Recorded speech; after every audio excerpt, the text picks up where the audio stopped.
Welcome to Unarmored Talk, where we remove the armor, have real conversations, and strengthen how we think and respond to life. I'm still your host, Mario P. Fields, and I want to say thank you to all the listeners and viewers again. Every episode I will not take for granted. I will thank you guys because if it weren't for you, there's no way this show would be rapidly approaching 6 years and running. Today I'm joined by Amber Houghton. Did I say it right? Houghton? Houghton. It's okay. Houghton. Hey guys, I got to get it right here. It's a common mispronunciation.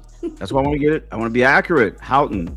Amber Houghton, a retired U.S. Air Force Chief Master Sergeant. Everyone, that is not an easy rank to achieve. By the way, for the civilians out there, that's hard. It's hard to get. It's way at the top, if you will. She spent about 28 years in the United States Air Force, leading folks all over the world, advising officers and more. And she's now the founder of Elite Performance Strategies. And she helps leaders, athletes, teams perform under pressure by developing clarity, resilience, and more. Amber, what's up? And welcome to the show. That was an excellent introduction. Thank you, Mario. I was a little nervous. I rehearsed it for about seven months. No, nice. Yeah, I love it. I know. I'm excited to be here. Thank you so much for inviting me. I'm really looking forward to this conversation. Getting raw and real. Raw, real, on armor. We're going to put that armor away in the armory. No, that's the weapon. We're just going to put the armor away. So, can you let the listeners and viewers give them a little bit of insights on who is Amber? Who is Amber? Amber has grown up in a rough situation. She joined the military because they fed me, clothed me, and provided me a place to live and paid me a little bit all at the same time. Where I thought, hey, I'll just go in and do my 4 years and get my education and move on with life. And within the first couple months, I was sold. I was bought in. I was like, this is amazing. I love this environment. I can do well here. And 28 years later, I retired. So I've been all over the world. I have 3 children. I have 6 German Shepherds. That's a story in itself. Wow. Yes, just sit with that one. Yeah, I'm gonna take a sip of water. Yeah. On that one. 6 German Shepherds. It's about almost 600 pounds worth of dog. So they're all about 100, 110 pounds. They're big. But anyway, wow. I have 2 children. One's just graduated college and she's on her way to law school. And then I have one that just graduated high school. She's on her way to college. And then I have a 14-year-old son who is actually the inspiration behind forming Elite Performance Strategies. So he's big into football, has been since he was 5.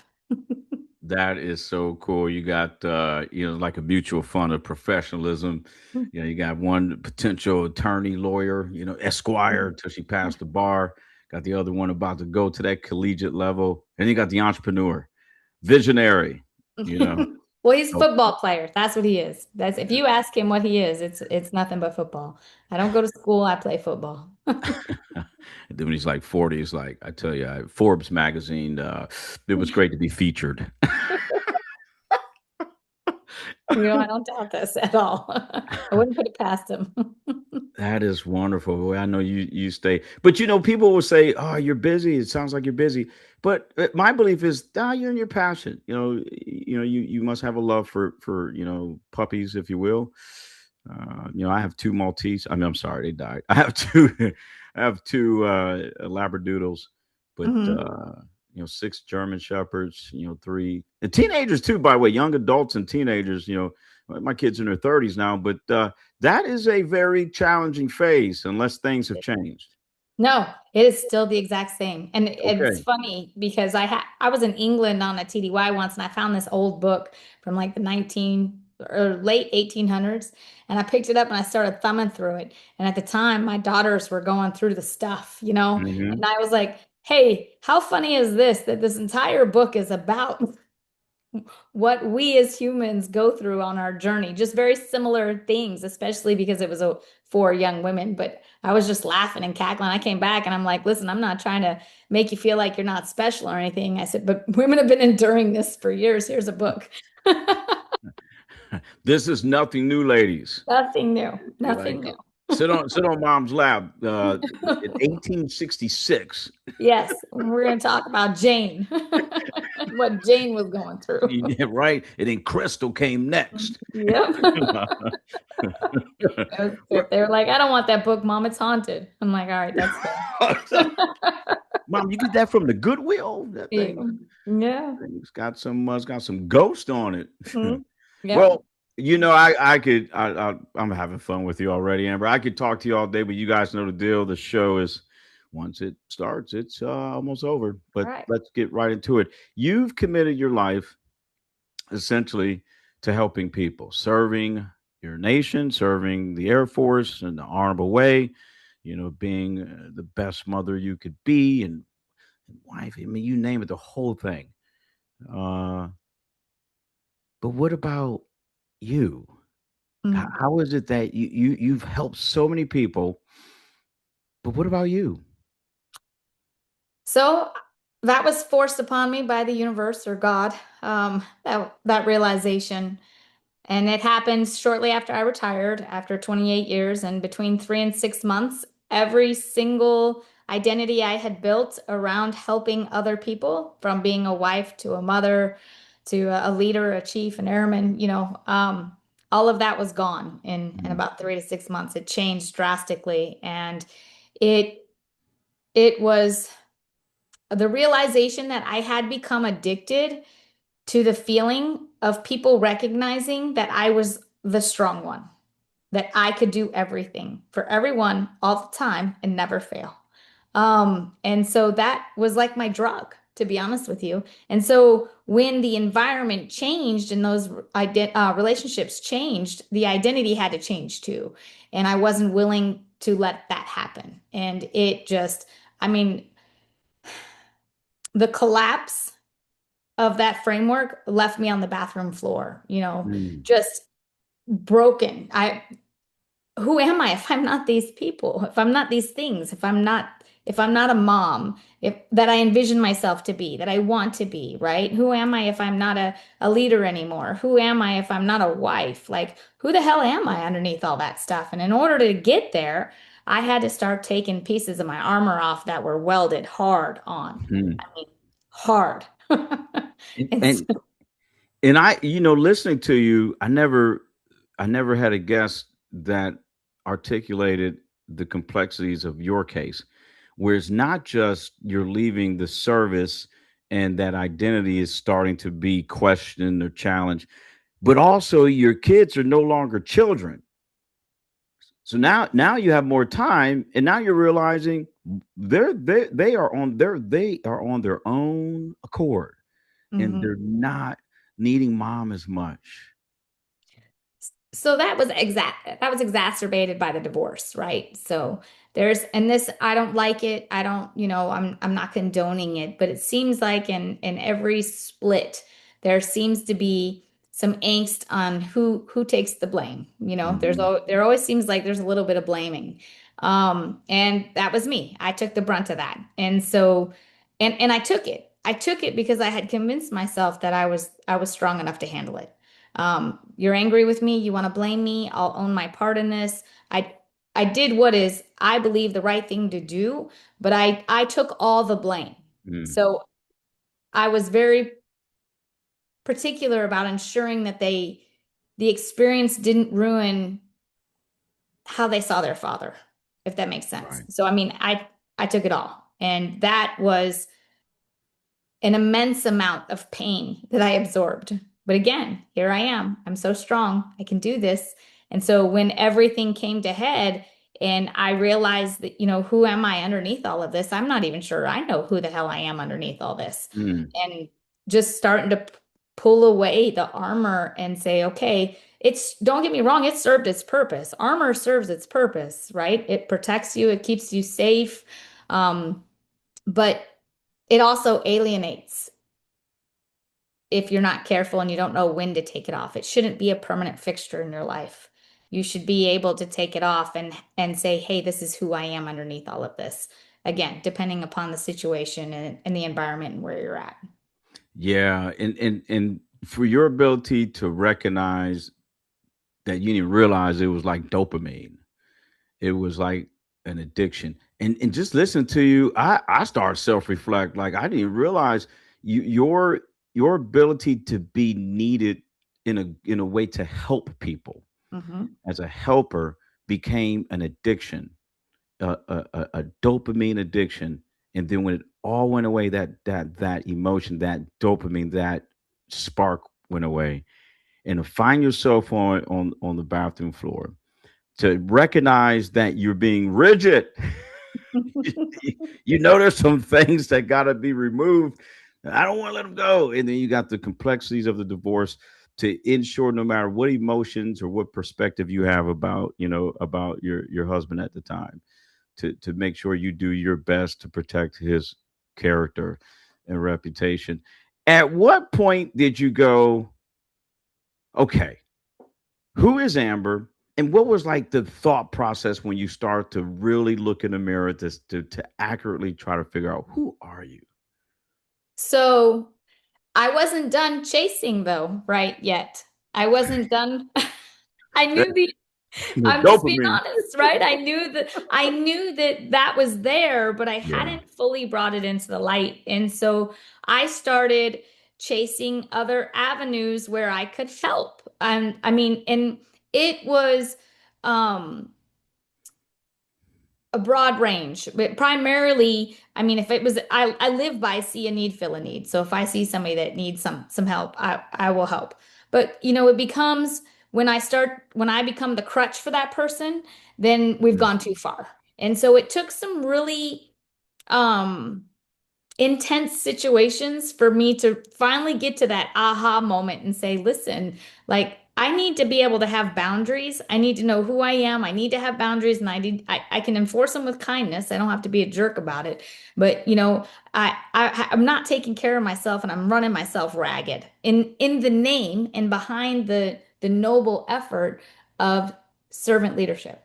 So it's a very tricky, fine line, I think, between serving others and then it turning into something that is more depleting than what it was ever meant to be in the first place.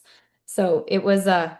yes. So for that situation, I had hosted a young athlete. He's a phenomenal human, um, and he was in a situation that was very similar to mine when I was growing up. He was bounced around to a lot of different homes, didn't have a safe place or a place to lay his head and call his own.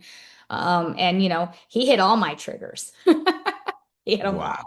And so I was like, "Yeah, I'm gonna bring him in and I'm gonna help him." And we had some tough times, but it came to head when he was like, I don't I need to move on and play basketball. I'm done with football. We had a disagreement on which direction was the best for him. And I needed to be needed so badly that I started operating from a place of fear and I didn't want him to make the same mistakes that I made. You go down that whole thing with your own children too. But it ended up being the best thing for him and for me for him to move on and do and find his own path without me, let me help you, let me help you, let me help you. So when Mhm. we become too much of a servant leader or we have to help and feed that addiction, then I think we start enabling people and then they can't operate on their own. And so for me, that situation was a huge kind of aha moment about what am I doing? Why am I chasing this young man saying, let me help you? Like, what is that? And But it probably hurts people like you if he would have said, "I don't want your help." yes, 100, and he did, and it did crush me, and it That hurt me, and hurt. then I had That's to like wonder why. I don't. And someone like you, Amber, to hear someone go, "I don't want your help." Yes, It's devastating, isn't it? yes, it is absolutely devastating. Yes. Devastating. But I love how you mentioned boundaries. And how long did it take for you, or maybe it hasn't yet, where now you're comfortable? You don't feel like an a hole. I'm not gonna Yeah. say y'all can fill in the blank there, but now where you go, I am setting this boundary out of love, and honestly, it's to protect you and me. How Mhm. are you comfortable with it at this moment? Or are you still working on it? So 3 years into this working on this specific thing, I am finally comfortable with it. I am there. But again, it took me 3 years because it's not just about, you know, understanding I need to have boundaries. We all know we need to have boundaries, right? But it's everything underneath and inside of you and all of your life experiences that cause you to, say it's okay if you tread across my boundaries. It could be something like I crave human connection. We all do, right? So let me just slip this one to the, even though I know I shouldn't, I'm going to slip to the side because I want human connection.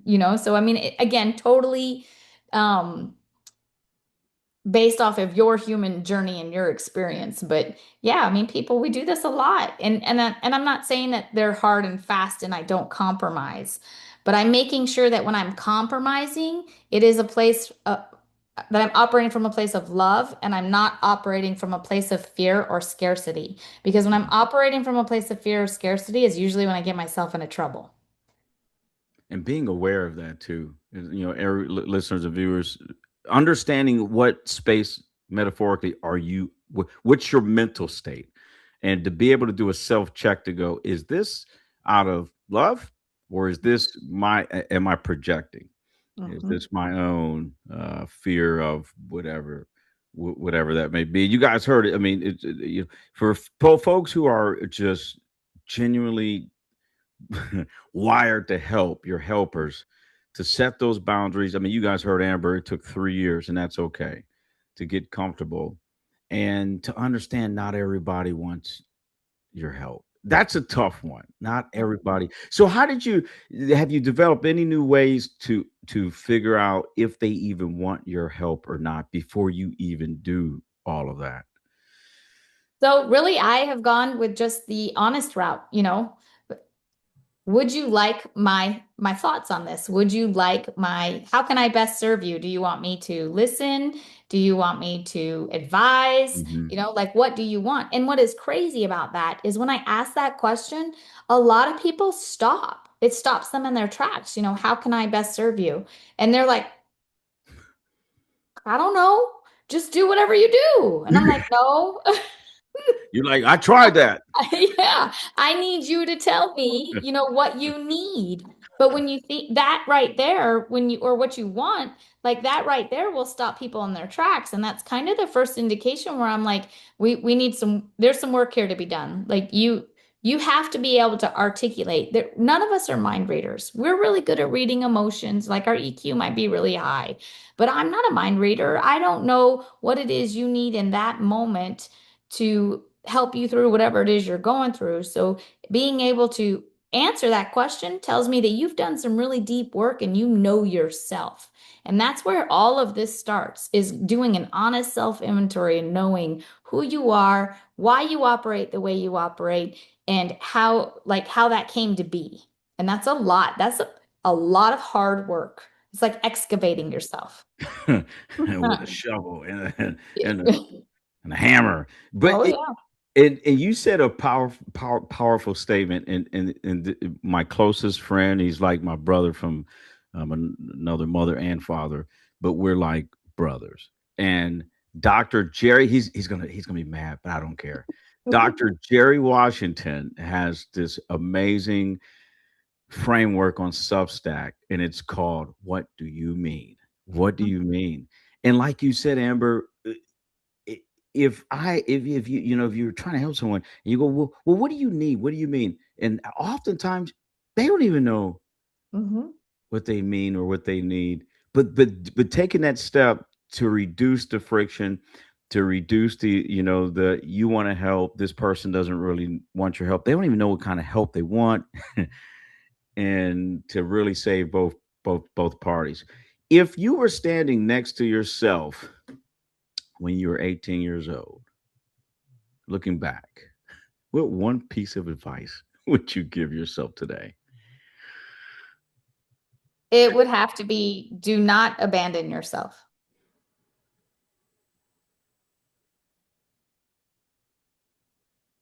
Never abandon yourself. Yeah. Yeah, no matter. I mean, heck, I'm 5 foot. I'm shrinking now. I'm 5 foot two. So when I stopped growing, thank God I didn't abandon myself. No, I'm just joking, but, Wow. y- but no, that's very powerful because you can. Um, and did you ever get to a point where you were about to abandon yourself? Oh, these are lessons learned, sir, through a lot of opportunities that God presented to me that I apparently wasn't getting the first, second, third, fourth, fifth, sixth, seventh time. So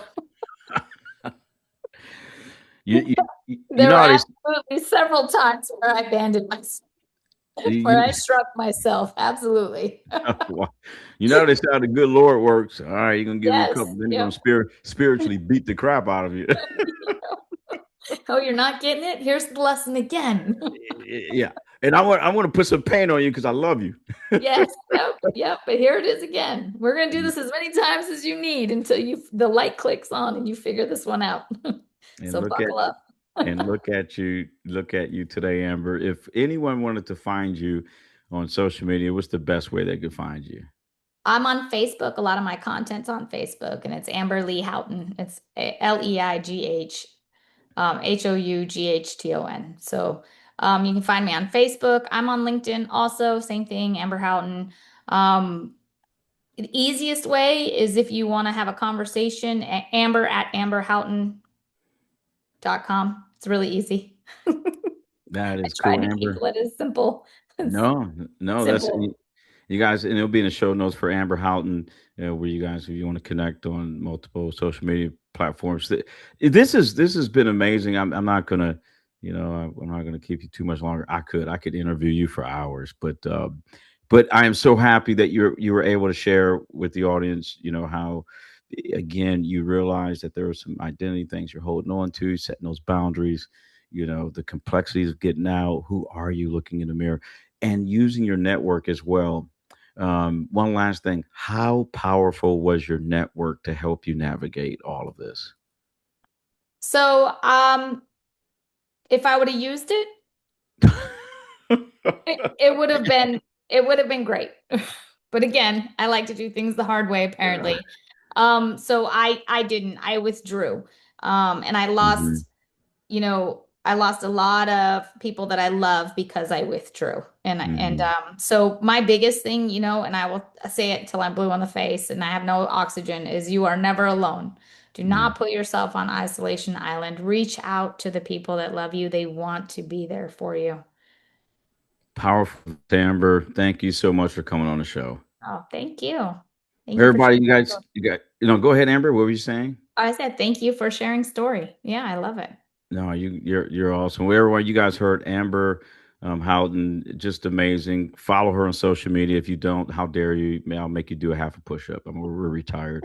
We are retired now, so if I do two push ups, it might be a medical emergency. Oh God. Uh, but until next time, until next time, everyone, I will continue to pray for you and your families, and if, of course, if you have some living beings like puppies and six German shepherds, right? Six German shepherds. I Yes. pray, I pray for them too as well because they are a part of the family, in your family. Amber, it's been amazing having you on the show. Thank you so much again. Thank you. Thank you so much, Mario. This has been great. Yeah, yeah. So everyone, again, thank you for your continued support, and please stay unarmored, stay authentic, and stay mentally fit. Till next time, God bless you all.